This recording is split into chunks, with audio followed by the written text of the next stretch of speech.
Hello students, आज हम जैसा कि आप वीडियो में देख रहे हैं अनुच्छेद लेखन पढ़ेंगे।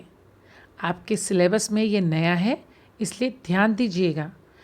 पहले हम इसकी जगह निबंध लिखते थे, परंतु अब न्यू सिलेबस में अनुच्छेद लेखन लिखना है।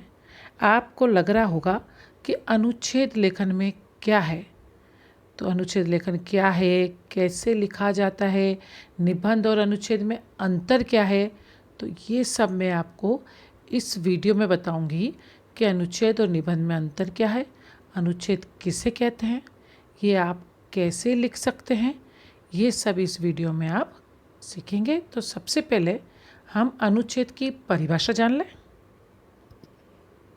किसी एक भाव, विचार या घटना को क्रमबद्ध तरीके से छोटे रूप में लिखना अनुच्छेद कहलाता है।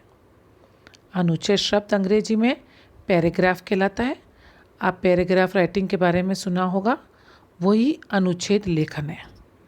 अनुच्छेद विषय का, निबंध का संक्षिप्त रूप है। मैंने कहा था ना, निबंध और अनुच्छेद में अंतर यही है। निबंध हम विस्तार रूप से लिखते हैं, 250-300 शब्द का होता है। ये 80 से 100 शब्द, कई बार 100 से 120 शब्द भी आ जाते हैं, परंतु 100 शब्द होते हैं इसमें। और उन 100 शब्दों में आपको अपने विचार उस विषय से संबंधित प्रकट करने हैं। अनुच्छेद अपने आप में स्वतंत्र होता है, वो पूरी तरह से स्वतंत्र है। बस ये है कि जो पैराग्राफ में हमने पहले में लिखा है उसका क्रम दूसरे में बना रहे। जो भी मुख्य विचार है आरंभ में रहती है, वो अंत तक रहे।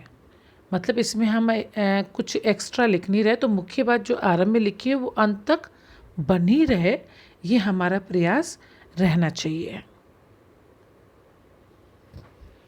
अनुच्छेद लिखने से पहले रूपरेखा, संकेत बिंदु आदि बनने चाहिए। कैसे कि आप मन में सोच लें कि इस अनुच्छेद के ये पॉइंट हमें लिखने हैं। कई बार पेपर में पॉइंट्स लिखे आते हैं, परंतु आपको उस पॉइंट को एक्सप्लेन करना है। निबंध में विस्तार से करते थे, इसमें मुख्य बातों का प्रयोग करते हुए उन पॉइंट्स को एक्सप्लेन करना है।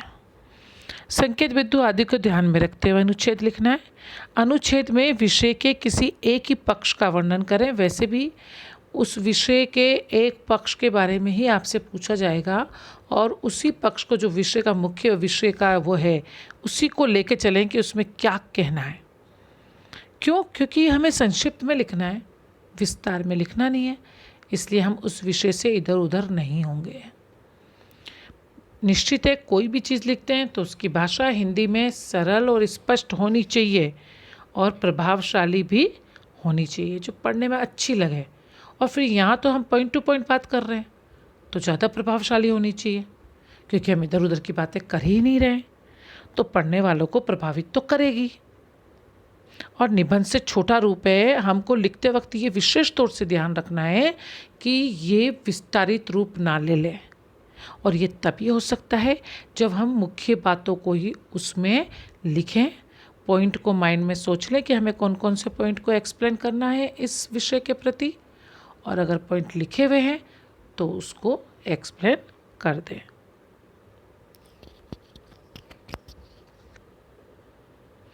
एक ही बात को बार बार ना दोहराएं। निश्चित है, ये निबंध नहीं है, ये तो अनुच्छेद है, पैराग्राफ राइटिंग। इसमें अगर एक ही बात को आप बार बार दोहराएंगे तो ये संक्षिप्त में कैसे लिख पाएंगे। इसलिए एक बात को एक बार ही लिखें। जो आपका संदेश आप लोगों तक मुख्य विषय पहुंचाना चाहते हैं, मुख्य संदेश पहुंचाना चाहते हैं, उसी पर निर्भर रहें। अनावश्यक ना लिखें, अनावश्यक विस्तार से बचें, अनावश्यक बातों से बचें। और तो इसका मतलब ये नहीं है कि आप विषय से हट जाएं। विषय में जो आपको कहना है वो ही मुख्य बिंदु और मुख्य पॉइंट्स जो आपको लेने हैं वो आप जरूर लें। संक्षिप्त में लिखने का ये मतलब नहीं कि इतना संक्षिप्त हो कि आपकी बात ही समझ में ना आए। नहीं, आपको विषय से संबंधित मुख्य बातें लिखनी हैं। संक्षिप्त में भी विषय से नहीं हटना है, विस्तारित ना हो परंतु विषय से ना हटे। शब्द सीमा का तो आपको पता ही है, मैंने शुरू में बता दिया। उस शब्द सीमा को ध्यान में रखना है आपको, बहुत ज़्यादा विस्तारित नहीं करना है। शब्द सीमा को ध्यान में रखते हुए मुख्य विषय को लिखना है। पर तो शब्द सीमा का भी मतलब ये नहीं है कि आप मुख्य विषय से भी हट जाएं। नहीं, शब्द सीमा को ध्यान में रखते हुए आपको विषय पूरा करना है। अंत में ऐसा लगे कि हाँ, यहाँ पर आपका विषय पूरा हो चुका है, आपने उस विषय से संबंधित सारी बातें लिखी हैं। लिखनी सारी बातें हैं, परंतु संक्षिप्त रूप में। पूरे अनुच्छेद में एक रूपता होनी चाहिए। ऐसा नहीं कि पहला पैराग्राफ कुछ कह रहा है, दूसरा कुछ कह रहा है, तीसरा कुछ नहीं। उसमें एक रूपता होनी चाहिए, लगे कि आप एक ही विषय से संबंधित बात कर रहे हैं और उसकी मुख्य बातों पर ध्यान देते हुए, जोर देते हुए अपनी बात कह रहे हैं। ये चीज़ होनी चाहिए, कोई विषय से अलग ना लगे। पढ़ने वाले का ध्यान विषय से भटके नहीं, उसे लगे कि हाँ, इस विषय पे बात हो रही है। विषय से संबंधित आप सूक्ति भी लिख सकते हैं। जैसे कविता की कोई लाइन याद है आपको, वो लिख सकते हैं।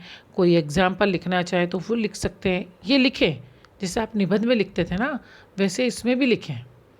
शुरुआत भी ऐसे कर सकते हो आप, कोई कविता की पंक्तियों से शुरू कर दिया आपने, वो सब इसमें कर सकते हो। क्यों? क्योंकि वो प्रभावशाली बनाएगी आपके अनुच्छेद को। जैसे निबंध को प्रभावशाली बनाते थे, वैसे आप अनुच्छेद को प्रभावशाली बनाने के लिए सूक्ति का प्रयोग कर सकते हैं। कोई भी किसी महान व्यक्ति की लाइन या फिर किसी कविता की लाइन भी लिख सकते हैं। ऐसी चीज़ों का भी आप प्रयोग कर सकते हैं अनुच्छेद लेखन में, उसको प्रभावशाली बनाने के लिए। और फिर जैसा कि मैंने पहले भी कहा था कि विषय से नहीं हटना है, शुरू से वो विषय चलेगा और आखिर तक उस विषय को पकड़े रहना है और किसी निष्कर्ष पे पहुंचना है। कोई रिजल्ट निकलना चाहिए उसका अंत में। तो इसका अंत भी बहुत महत्वपूर्ण होगा, आप कहीं भी नहीं ली। और उसका मध्य भी महत्वपूर्ण होगा और इसका आरंभ भी महत्वपूर्ण होगा, क्योंकि हम मुख्य विषय की ही बात कर रहे हैं। तो ये मैंने आपको बताया अनुच्छेद लेखन। क्यों? क्योंकि ये बहुत ज़रूरी है, आपका लिखना नया है, आपको बहुत अच्छी तरह से समझना होगा।